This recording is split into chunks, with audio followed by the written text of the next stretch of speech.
We're on lesson 11, and what we're doing is called linear programming.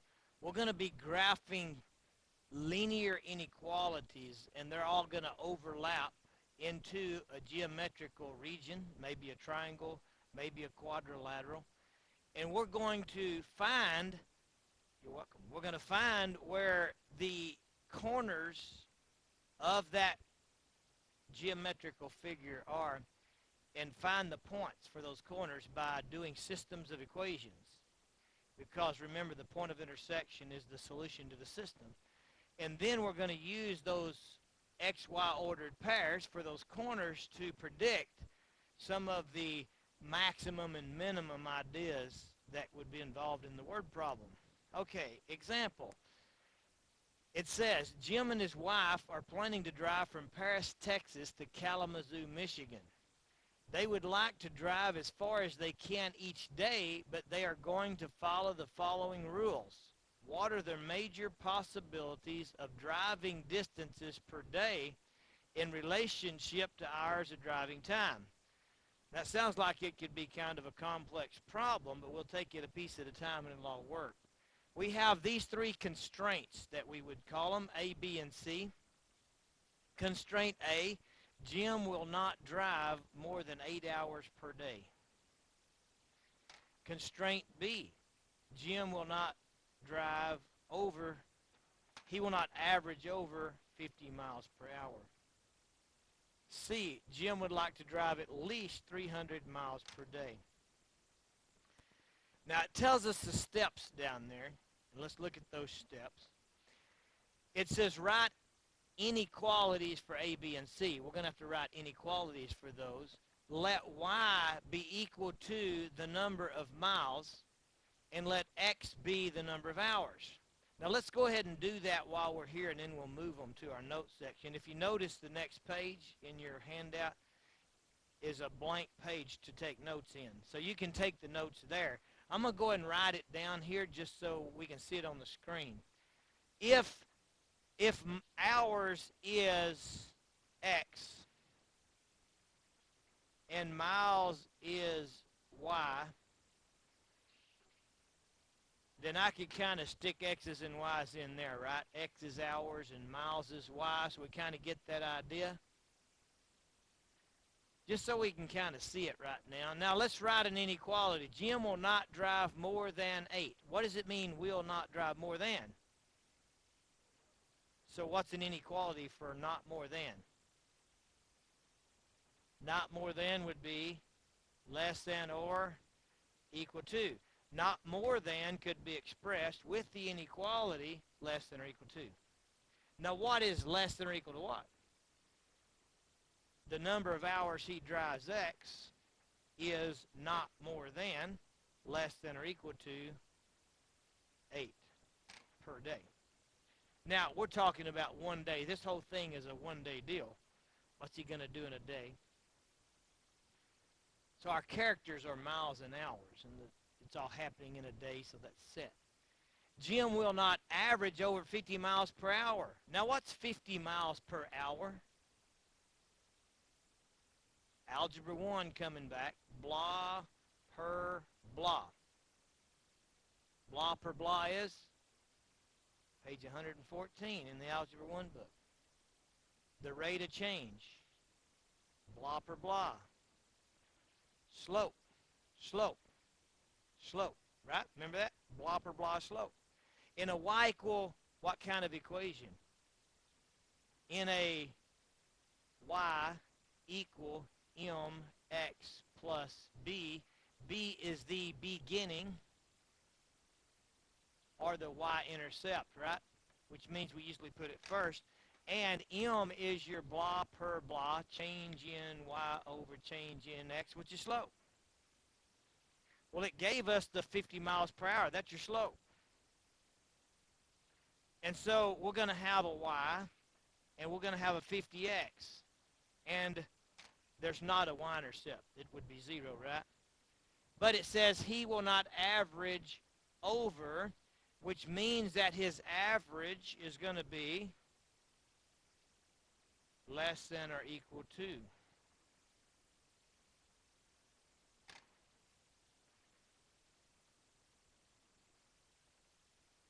They said we got that inequality, linear inequality of the form y equals mx plus b from that.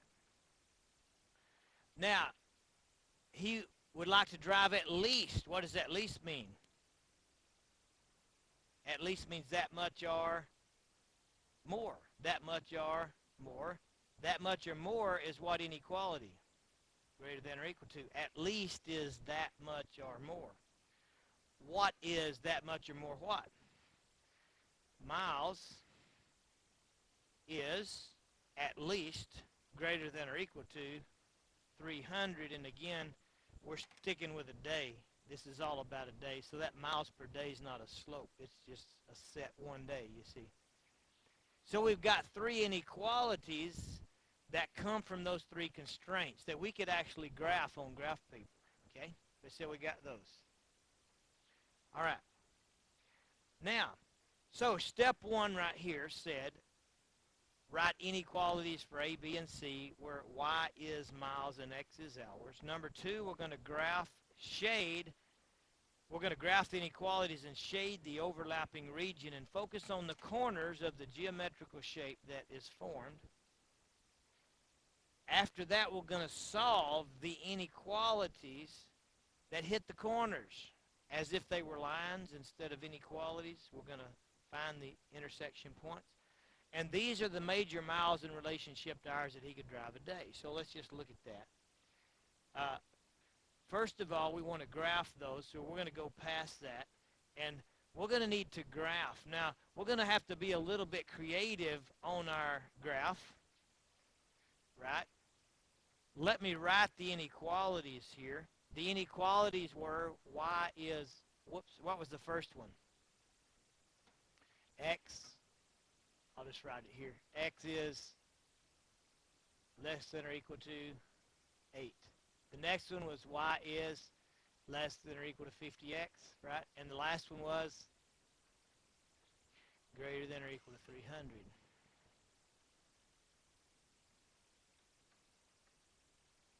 Now, we're going to need to draw an XY axis, and I'm just going to try to come to here. I'll try to stay as straight as I can.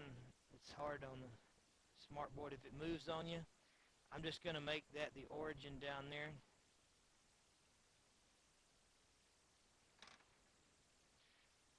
Let me do a better job here. I can do a better job with my mouse and my lines.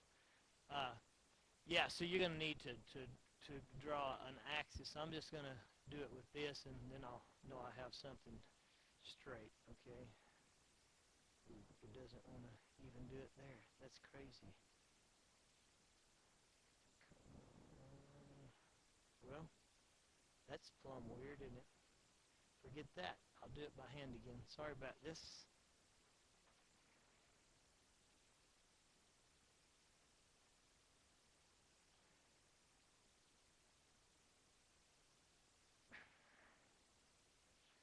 Started getting off down there.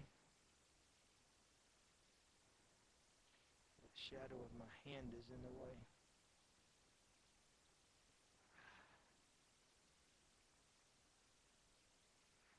All right. Just do the best I can here. All right. Now, how far out can my x go? X represents hours, right? Y represents miles. What's my maximum hours looking at my inequalities? 8. So I can just go 1, 2, 3, 4, 5, 6, 7, 8. If I wanted the picture to look bigger, I could go bigger than that, you know. Now, what is my maximum y? Well, that's my minimum. Y's got to be greater than or equal to 300. My minimum y is 300, which means if we're going to actually go more than that. So let's just go in units of 100. 100, 200, 300, 400,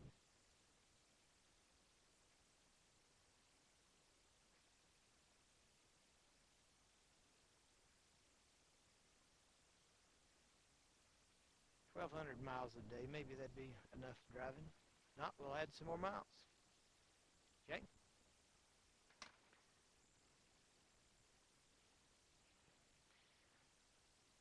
And so we're going to graph these three inequalities on the same coordinate plane. Now, y is less than or equal to 8. What kind of a line, x is less than or equal to 8. What kind of a line is an x only? Vertical. Solid or dotted? The equal mark means it's solid. So I've got a solid vertical line through x is 8.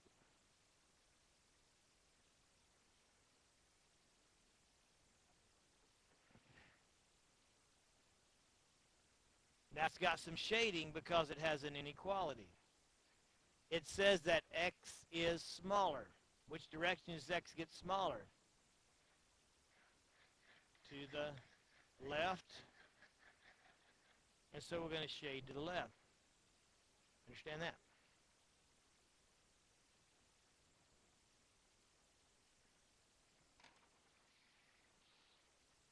On the second one, the B, it was y is less than or equal to 50x. That's in slope-intercept form. What's the y-intercept? 0 understood, which is the origin. From there, we do what the slope says. It's 50 over 1. You could double that, right?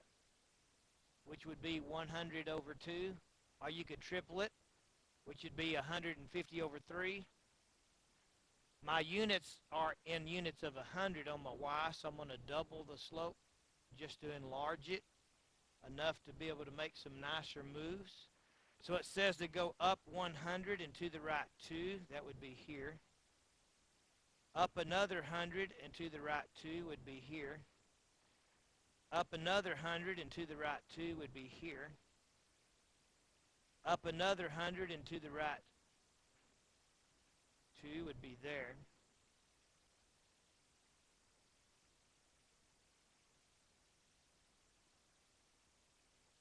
Now I'm going to go ahead and label this because it's going to help me later as y is less than or equal to 50x. And this one was x, is less than or equal to 8. See, I've got one corner already. And then it says y is less than or equal to 300. What kind of a line is a y only? Horizontal. If it has the equal mark, then it is solid. So it's a solid horizontal line through y is 300.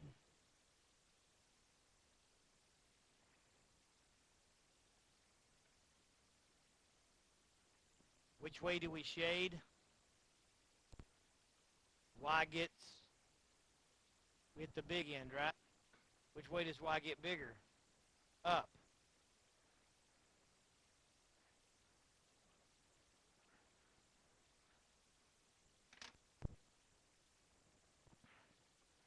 I'm going to make my whiteout smaller so we can actually get it where it goes.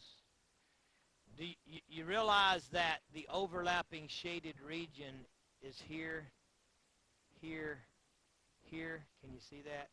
It's this little triangle right here.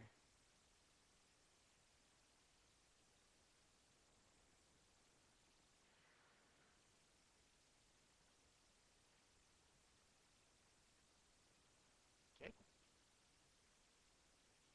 So that region represents what makes all three of those inequalities true. Now, that thing has three corners. It's got a corner right here, a corner right here, and a corner right here. And we want to find the coordinates of the points on those corners, you see.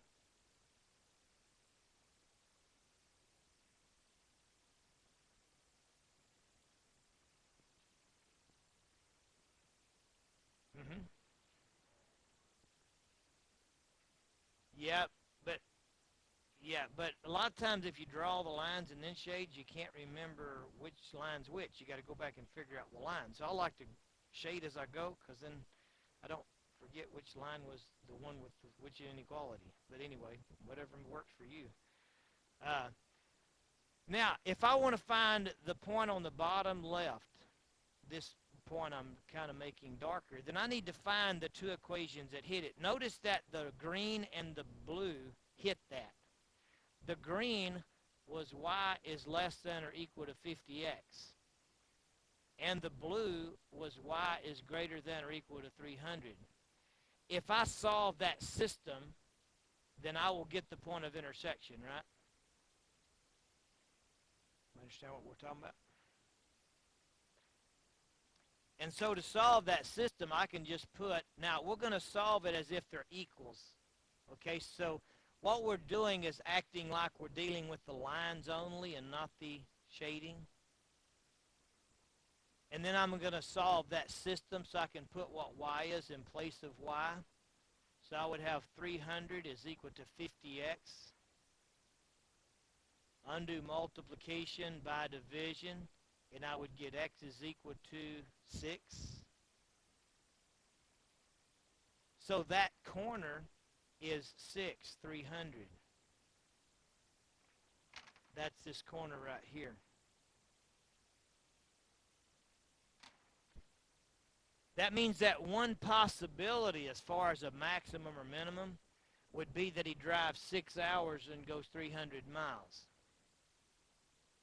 Okay?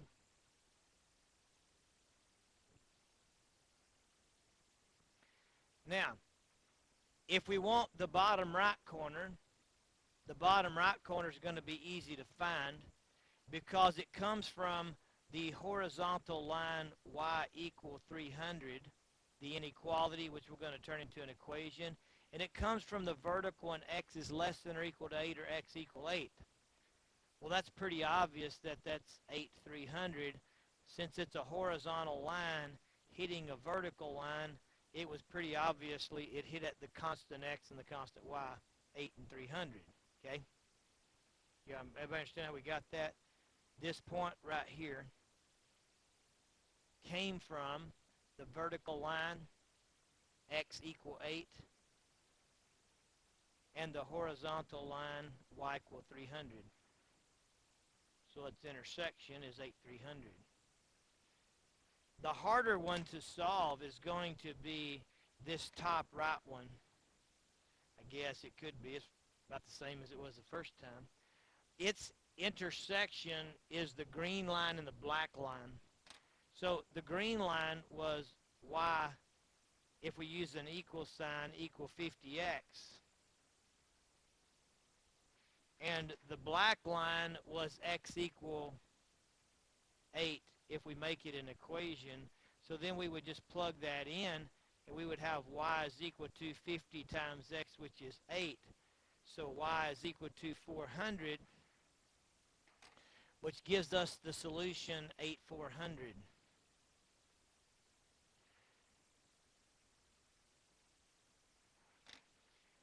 Everything in the yellow lies somewhere within those boundaries.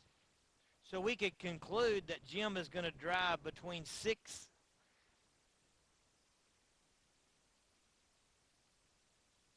and 8 hours and go a distance of somewhere between 300 and 400 miles. Understand that? This is called linear programming. It gives us a visual aid to answer some pretty complex problems. Okay? So this is a part of what we've been doing in this class is solving systems by substitution, systems by elimination, and then we did systems in 3 variables. So we're back to 2 variable solving in the idea of linear programming to come up with answers to some pretty complex problems. Okay? Everybody good with number 1? Okay? All right. Well, number 2. Now, this is not a linear programming thing. This is just an inequality thing that I want you to know how to do.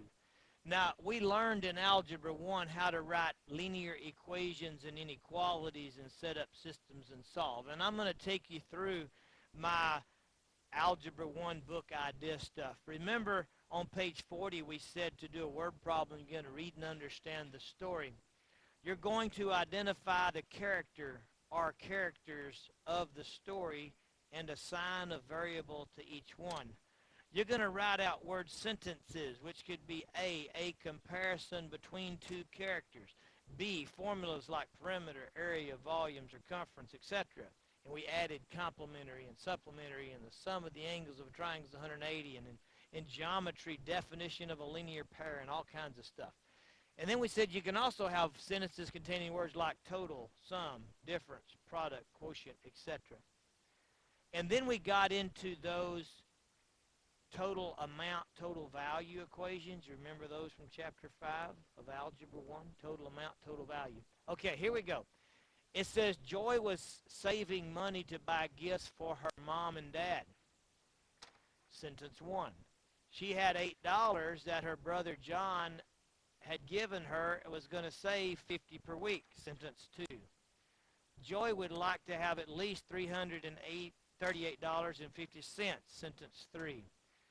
What is the minimum number of weeks that Joy will have to save? Sentence 4. We said that you're going to go through the paragraph one sentence at a time, determine whether it's an A, B, or C, and if it is, you're going to pop it out to the word sentence line and go from there. So the green one, general information, no equation from that. The second one, she had $8 and saves 50 per week. Now I need somebody to tell me what that is. She had 8. I want to make that bigger. She had 8, and she's going to save 50 per week. What is that? It's what she started with and the rate at which she's gaining. So what is that? It's what she started with and the rate of change. Everybody agree with that just by reading that? What you started with is the y-intercept. The rate of change, dollars per week, blah per blah, is slope.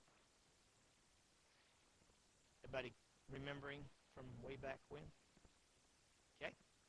So we've got a y-intercept and a slope, which means that we can write an equation in y equal b plus mx form that's going to represent Joy's money.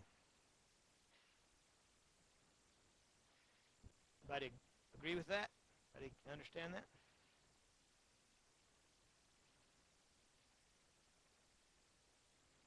So I'm going to assign a variable, Joy's money, and I'm going to call that J. And Joy's money is related to what? It changes according to what? How much money she has. What's it dependent on? How many weeks?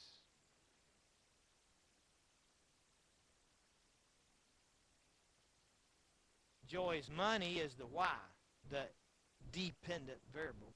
How much money Joy has depends upon how many weeks she's been saving. So weeks is your X, or your independent variable. The amount of money she has at any given time is the Y, or the dependent variable. So we can write a Y equal B plus MX. So what's my equation for Joy's money? The amount of money Joy has, J, is equal to the amount of money she began with, $8, that her brother John had given her, plus another, what she's saving, 50 cents per week.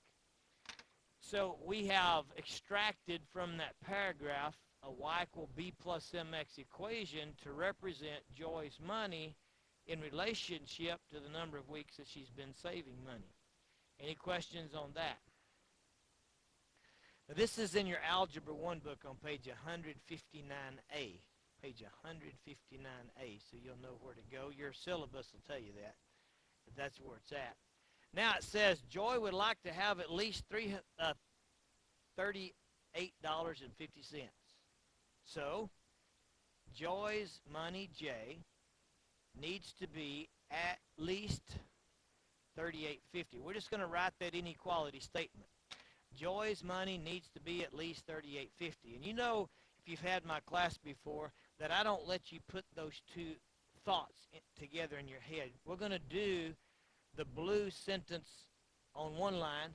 We're going to do the red sentence on another line. We're not going to put them together in our head on one line. We're going to put them together with substitution, property of equality, okay? So the amount of money Joy has needs to be at least. Now, what does that mean? That much or at least means that much or more. So what's my inequality? Greater than or equal to. The amount of money Joy has needs to be at least that, which means that much or more. That much or more than what? $38.50. So we have an equation for the blue line, and we have an inequality for the red line. And you can't solve with two variables, so we need to substitute. Now, can we put 38.50 in place of J? No, because it doesn't say J is equal to that. You can only substitute if two things are equal. What is J equal to? The 8 plus 0.50W. So we're going to put this in place of J over here, you see, because that's what it says J is equal to. And when we do, we're going to have 8 plus 0.50W is greater than or equal to $38.50.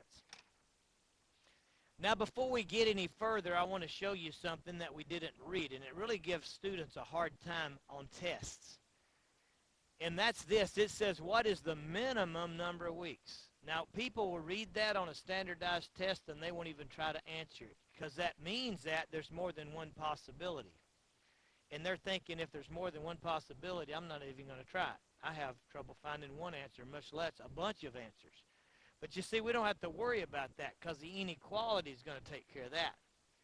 We don't even care about that minimum thing. We're going to set up our equation, solve, and then that's going to be okay. So now we're going to solve. To solve, we're going to undo addition by subtraction.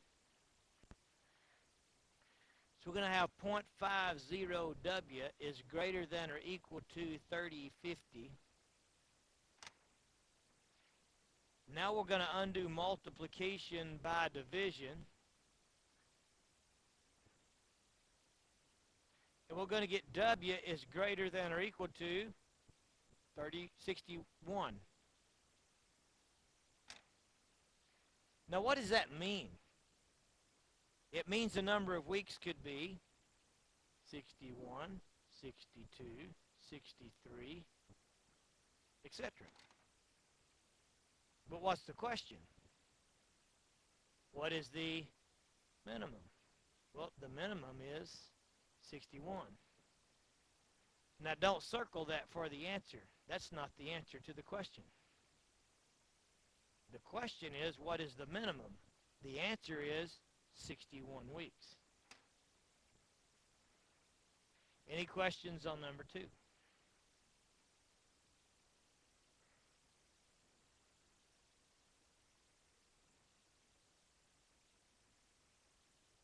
Okay. Pretty good there.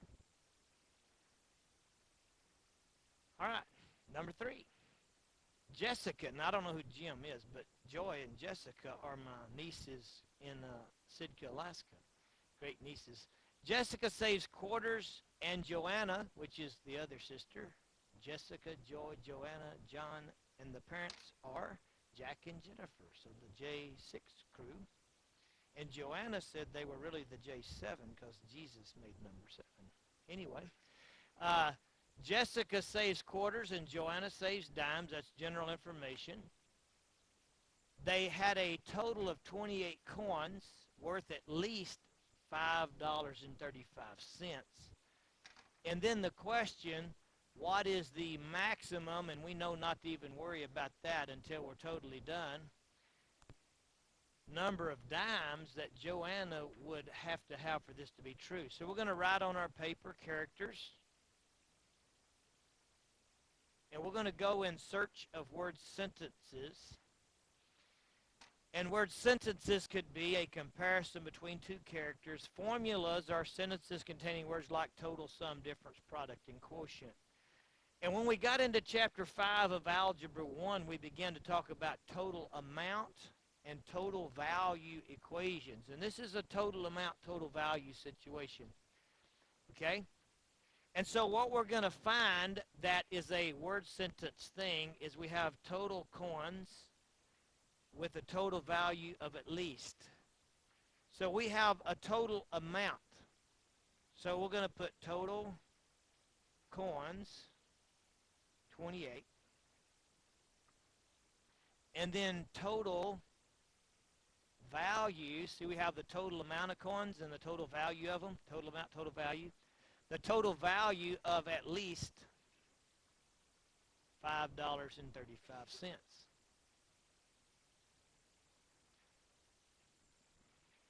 Now, what are the unknowns of this story? The coins, the number of each, right? We want the maximum number of dimes, but there's also what? Quarters. So the characters of this story are quarters and dimes.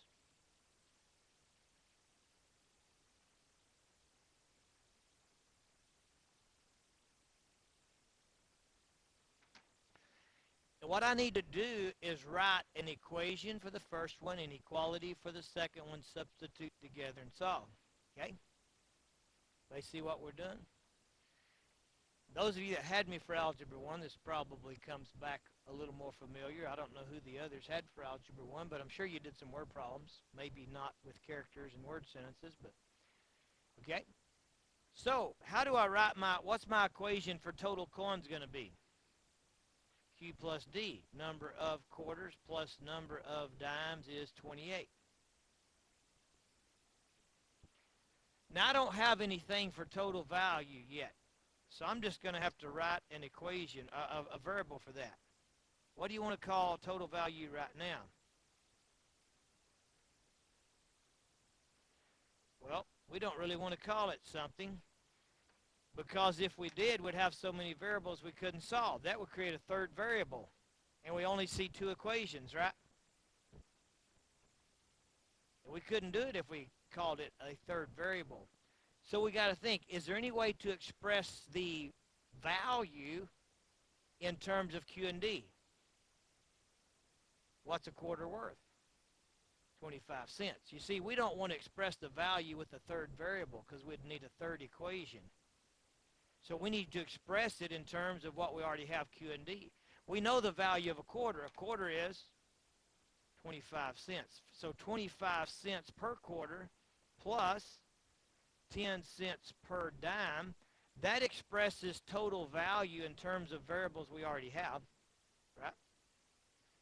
Needs to be at least. Now, what's the inequality for at least? That much or more, greater than or equal to 535. So we have an equation and an inequality, and they're both in standard form. Now, we could solve by elimination, but we don't want to do that with an inequality. You see, with an inequality, we need to change the equation so that we can use substitution. Now, do you want to, which variable would you like to get rid of? Does it matter? Well, if we want to find dimes, it would be a whole lot easier to end up with a D, right? If we want to end up with a D, what do we isolate, D or Q? Y'all think about this before you answer. Q, because you're going to put D junk in place of Q junk. If you want to end up with D stuff, then you want to isolate the Q, you're fixing to see why, so that we get Q in terms of D. And once you have Q in terms of D, then you can take out the Q and replace it with the D stuff, and we'd like to end up with D stuff since we're solving for dimes. So it's kind of nice to think ahead of what's going to happen, you see. So we're going to solve by substitution. We changed one of them into slope-intercept form, actually, and we're going to plug it in. So we're going to have 0.25 times what Q is, and Q is a difference. That means we have a higher operation happening to a lower, so we have to put the lower in parentheses. We've just replaced Q with the D stuff. We now have plus 0.10D is greater than or equal to 5.35. And so now by substitution, we're down to a D-only inequality.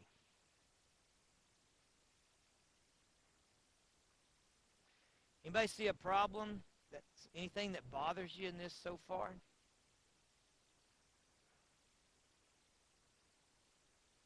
Well, I told you not to look at it, but I'm going to tell you to look at it now. It says maximum, and it says greater than. Now, if it's getting bigger, bigger, bigger into infinity, it's going to be a little hard to find the maximum, right? So what do you think is going to have to happen as we solve this problem? We're going to have to divide by a negative, which will cause the symbol to flip, right? If not, we've got a problem, okay? Anyway, so don't forget about the flipping the symbol rule when you divide by negative. If you've paid attention to what's going on, you'd know that's going to have to happen. Or we're going to have a problem trying to figure out what the maximum is if we're going into infinity. Okay, we're going to solve by distributing. 0.25 times 28 is 7. And then 0.25 times negative d is minus 0.25d. Everybody say we got that? Minus negative 0.25d when you multiply those. And then we still have plus 0.10d is greater than, or equal to 5.35.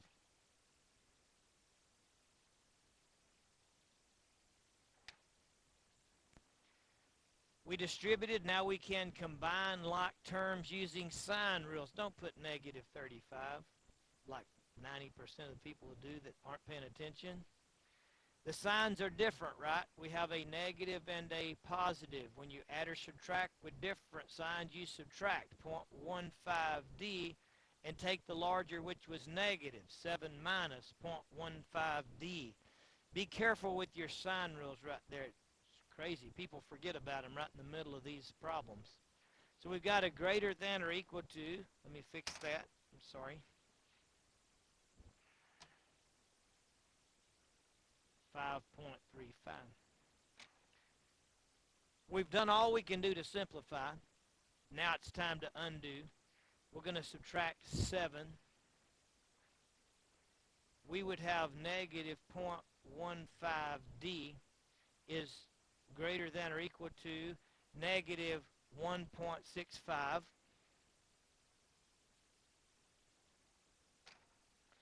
Now we're going to undo multiplication by division, divide by negative 0.15. And we get D. And then we remember the little flipping it rule.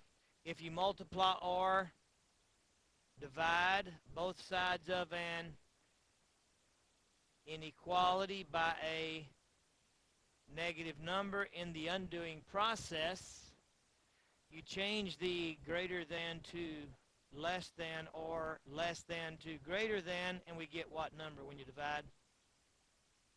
11? I should have known that, yes. Now it says the number of dimes is less than or equal to 11, which means 11, 10, 9. So now our question about maximum works, you see.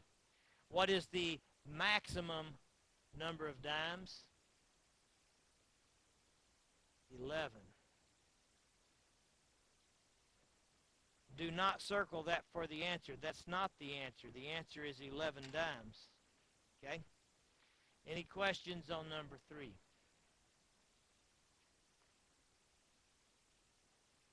All right. Well, we'll stop there with part 1, and we'll have to do a second recording. Appreciate your attention.